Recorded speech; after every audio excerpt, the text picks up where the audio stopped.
Allah itu kalau bikin masalah itu sudah menyiapkan obatnya, itu pasti.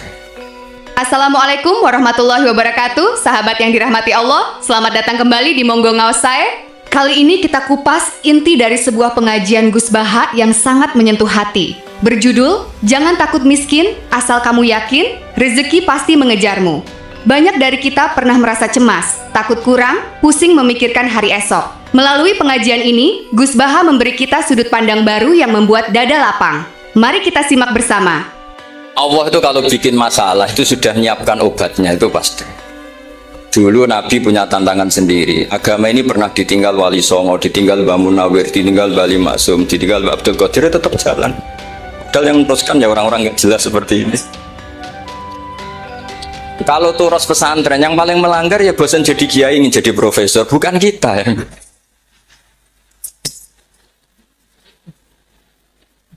Wah, yang bosan itu tidak kita, yang sudah ganti gelar itu. Tapi kita ya tidak apa-apa. Jadi nggak usah dijaga, turos itu biasa saja.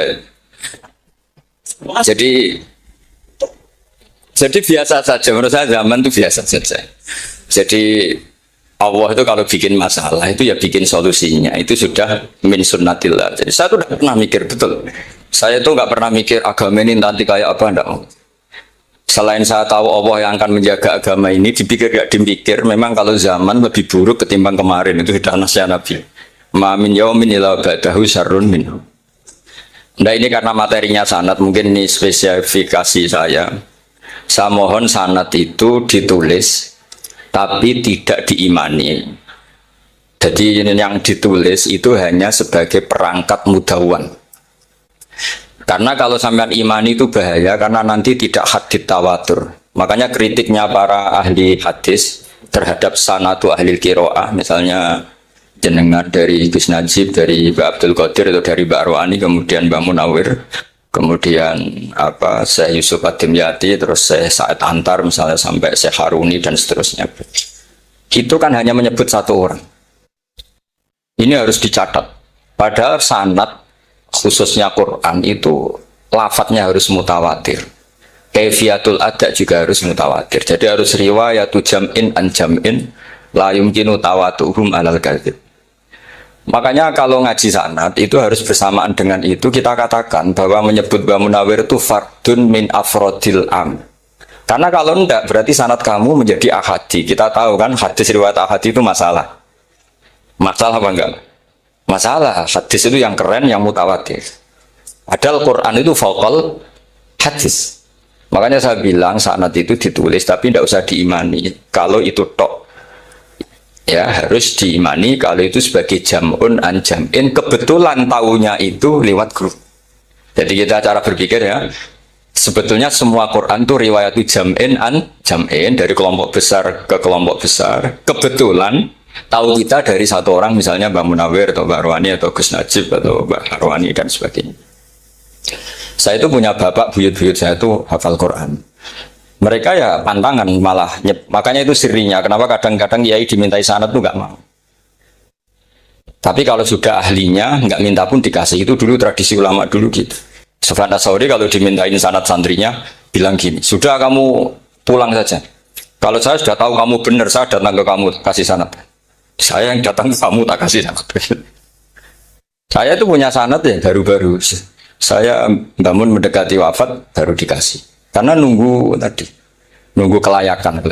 Kalau tahu-tahu minta sanad kan gaya-gayanan kok. Terus dicetak di figura. Terus seakan-akan legal jadi muridnya Gus Najib. Itu aneh. Saya ulang lagi ya. Jadi kita harus ngadepi satu hukumnya Allah. Sanadul Quran itu harus mutawatir. Malah mutawatirnya riwayatu jam'in an jam'in sing la yumkinu tawatuhum alal kadzib. Jika kita nyaman, misalnya kita mau tidak mau menyebut setelah hafaz, itu kita hanya menyebut asim. Setelah asim paling banter kita menyebut hanya dua, yaitu Abdurrahman As-Sulami, Abi Abdillah Abdurrahman As-Sulami. Ada yang nulis Abi Abdurrahman Habib As-Sulami. Itu di harokatnya kitab itu ada yang nulis Hubab. Yang benar, yang benar itu bacanya Habib. Habib itu Sulami itu ikut marga Robiah. Itu kemudian ditulis gurunya hanya dua, yaitu Abdurrahman As-Sulami sama Zirin bin Hubes. Setelah Zirin bin Hubes, sahabat yang ditulis itu hanya Utsman, Ali, Ubay bin Ka'ab. Ya, Utsman, Ali, dan Ubay bin Ka'ab sama Zaid bin Sabit. Hanya 4. Sekarang kita teliti betapa bahayanya itu. Bahayanya begini. Zaid bin Sabit itu orang Ansor. Artinya kalau orang Ansor itu tidak menangi periode Makkiyah. Bagaimana dia bisa meriwayatkan semua Quran sementara dia Ansoriun yang notabene hanya mengenal surat-surat apa? Madaniyah, sementara ayat Makkiyah atau surat Makkiyah itu bawahnya. Dan Ubay bin Ka'ab sendiri itu ngajinya itu tidak banyak. Karena dia harus ngaji sama Abu Bakar, Umar. Dan dulu nggak mungkin setoran kayak sekarang 30 juz karena masyhulun semua orang sih. Sehingga kita harus pastikan zikru fardin min afrodir ruwat atau zikru ahadin min ahadir ruwat adalah implementasi dari riwayatu jam'in jam'in. Karena ini untuk menjaga status Quran harus mutawatir. Kalian jangan ngawur, itu bahaya sekali. Saya punya banyak tulisan tentang itu. Dan karena kalau berupa tulisan itu biasanya terus jadi konsumsi akademik. Tinggal seminar terus narasumber untuk duit macam-macam itu. Itu makanya saya tidak mau. Saya itu suka ngaji alami.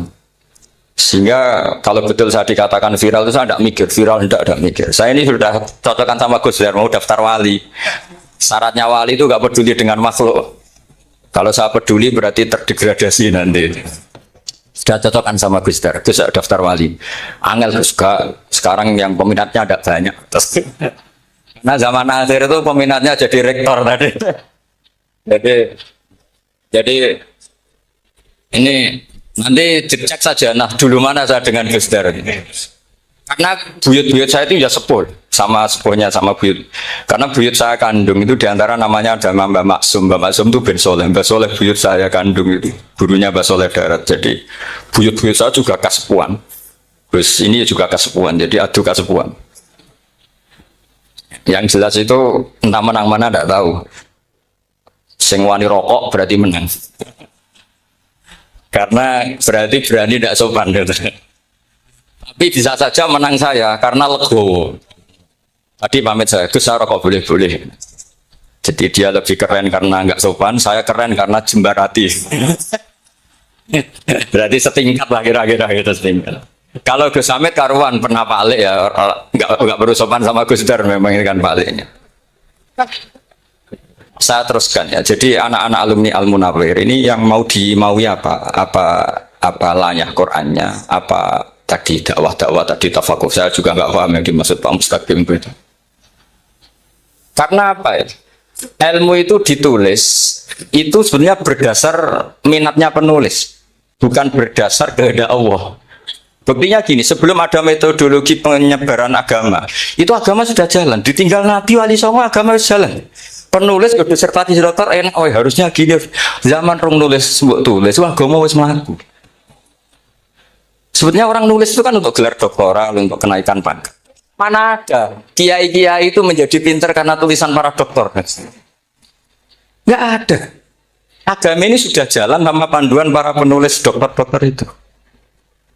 Dulu mana ayo mereka dakwah sama panduan tulisannya? Dulu mana? Dulu dakwahnya. Terus itu dianalisis. Oh, terus analisis jadi disertasi. Makanya saya tuh jarang diundang orang mau kalau nggak pernah sepuh. Cuma sial saya yang pernah sepuh ternyata banyak. Akhirnya saya itu bikin kaidah agak salah dulu. Saya mau diundang hanya yang pernah sepuh. Ternyata yang pernah sepuh itu banyak. Ya, kemarin saya datang di hallnya Ki As'ad, terus datang di hallnya Pak Hamid. Nah, nambah saya kandung itu sepupu sama Pak Hamid Pasuruan. Saya buyut-buyut saya itu orang Lasem sama orang Kudus. Sebenarnya kalau saya mau nakalan, itu pakai buyut saya tertua itu, tapi kayaknya enggak lah. Nanti mereka malah ngedu Nabi Adam malah selesai. Karena kalau saya pakai buyut saya yang Mbah Soleh itu, yang gurunya Mbah Soleh Darat itu, nanti sampean pakai Nabi Adam, bisa tuntas saya. Meskipun saya mungkin lewat Qabil atau lewat Habil, nanti cocokkan lagi. Jangan-jangan jenengan yang lewat Qabil, saya Habil. Malah panjang lagi, nggak tahu aktenya juga nggak. Kira-kira delok potongannya. Kalau yang alim kayaknya pantasnya lewat Habil. Gitu. Kalau yang nggak alim ya pantasnya lewat, nggak tahu saya. Campuran ya kombinasi. Coba kalau kamu jadi saya, pusingnya bukan main. Untuk daftar wali itu pusingnya bukan main. Harus melalui, karena saya tidak ingin jadi wali lewat jalur sabar, ingin jalur alim, itu mah agak berat. Jadi wali itu ya fakir sabar ya wali. Dan itu ya berat juga. Fakir itu kan ya berat. Bojo ngamuk, tonggo ora percaya. Tapi saya tidak ingin lewat jalur itu, repot. Diutang tonggo, ditagih, repot. Terus kedua jalur bojo judes itu ya repot lagi. Kan dulu ada wali bojone judes jadi wali, bareng bojone apian nggak jadi wali. Masyhur itu di Ubud dulu ada orang wali, dia ke hutan, temannya datang, mana suami kamu? Wah nyari kayu di hutan, emang nggak punya pekerjaan lain, semoga dimakan macan. Orang suami nggak jelas, mulai dulu profesinya hanya cari kayu. Datang itu kayunya seonggok itu di bawah harimau, terus keramat. Suatu saat cerai. Terus temannya tadi datang, di mana suami kamu? Nyari kayu di hutan, doain selamat, kasihan, mulai dulu pulang dipikul. Terus ditanya, lo kenapa kamu sekarang kamu pikul tidak pakai harimau? Semenjak istri saya solihah, saya ada wali. Itu juga pilihan ya. Jadi pilihan kedua itu, ini kamu ingin daftar mana? Fakir sabar, fakir sudah fakir, istrinya judes itu juga cukup.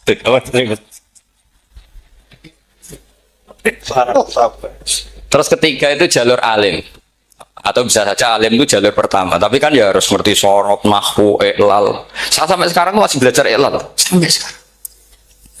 Ya gak kebayang kan? Tapi begini ya, Quran itu al-mira fil Quran kufrun ya, atau al-jidal fil Quran kufrun ya, ada dua riwayat. Memperdebatkan Quran itu kafir. Nah awal debat itu karena Quran dianalisis. Sehingga karena dianalisis ini sebetulnya yang masuk itu analisisnya apa? Para analis, bukan hakikatul ilm. Misalnya gini, para dosen atau para peneliti itu harus pernah jadi wali. 2 menit saja, bisa lama-lama. Karena grup wali juga gak terima kalau ini jadi wali lama-lama, karena ada aturannya. Kalau dalam istilah Syaikhul Qadir Al-Jilani, fasalab tuhalah, kalau orang wali gak layak, tak gredel katanya gitu. Misalnya begini, ada kiai yang milih zuhud, cuek terhadap perubahan zaman. Sebetulnya orang analis akan bilang itu cuek, tidak peduli dengan sekelilingnya. Tapi di dunia wali, orang cuek itu mutawakkil ala Allah. Makanya dalam kitab hikam da'it tadbir, fama qoma bihi ghairuk la tukim bihi nafsa. Sudah, kamu tidak usah mikir dunia, ini sudah ada al-mudabbir, yaitu Allah Subhanahu wa ta'ala. Kamu mikir, enggak ikut punya kok kamu pikir. Hidayat yang milik Allah, rezeki yang milik Allah, kamu pikir, enggak melok gue kok pikir. Sehingga ketika dianalisis ini orang yang cuek, anti sosial, atau tidak punya kesolehan sosial, kalau mereka ngamati orang-orang soleh yang tertutup itu. Padahal ini adalah orang yang dekat Allah. Karena sudah makamnya, makam apa? Tajrid. Tapi dianalisis, meninggalkan apa? Sosial. Lah yang pro sosial, misalnya yang dosen, yang ceramah di mana-mana, dianggap peduli sosial. Jangan-jangan peduli nasibnya sendiri.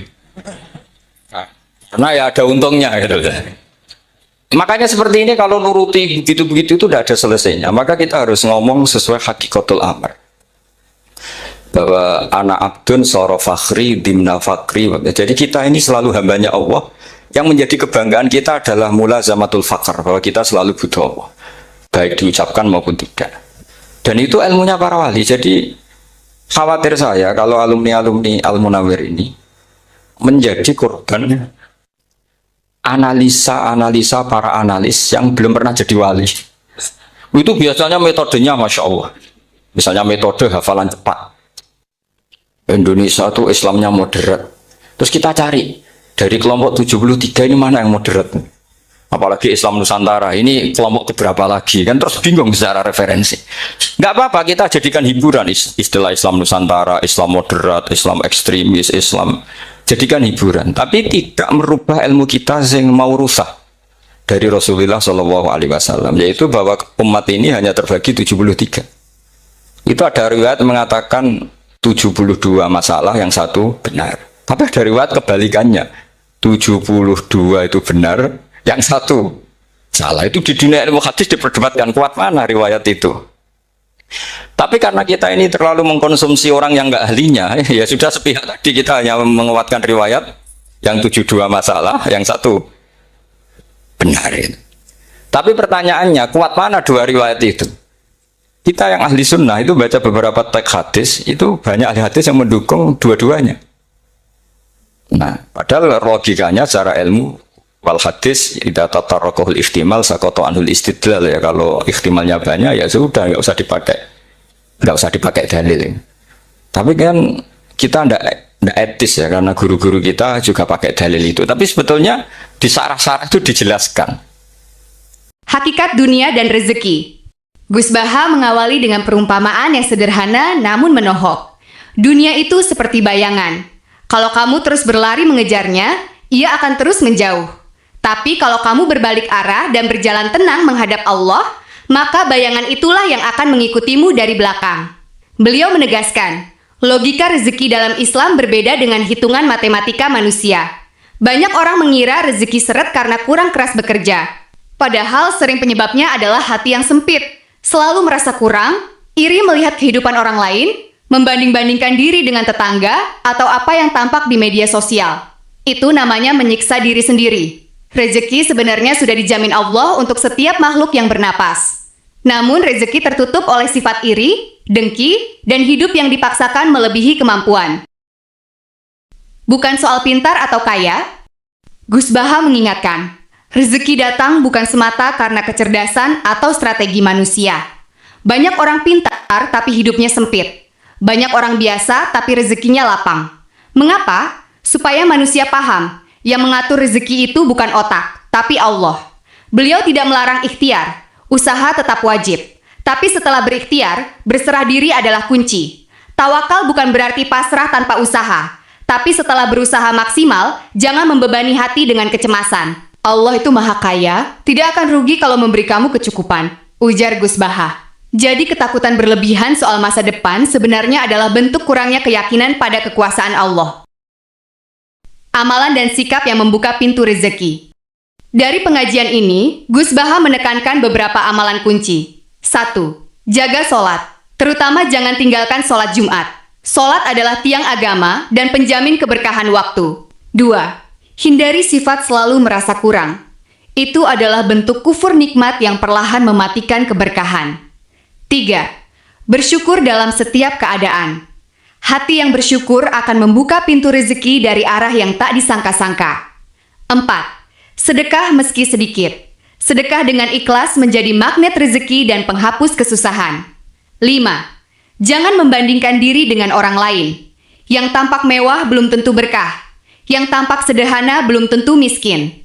Rencana Allah lebih luas dari pandangan mata kita. Takut miskin sama dengan kurang percaya pada Allah. Inti pesan Gus Baha, ketakutan berlebihan terhadap kemiskinan sebenarnya adalah keraguan terhadap janji Allah. Rezeki tidak hanya berupa uang, tapi juga kesehatan, ketenangan hati, keluarga yang harmonis, dan kesempatan beribadah.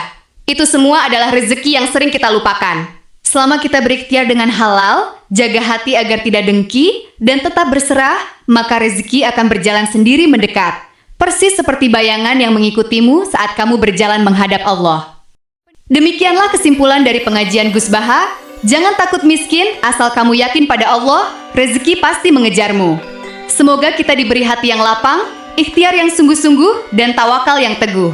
Jika konten ini bermanfaat, silahkan dibagikan, berikan komentar, dan dukung channel Monggo Ngaosae agar terus tumbuh menyebarkan kebaikan. Wassalamualaikum warahmatullahi wabarakatuh.